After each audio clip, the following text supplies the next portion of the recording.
శ్రీరామచంద్రుడు.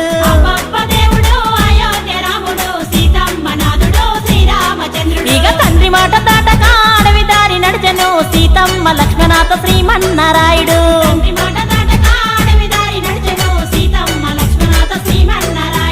గురుభక్తికి వినయంగా అసురులను బంధించే వనవాసములు తిరిగి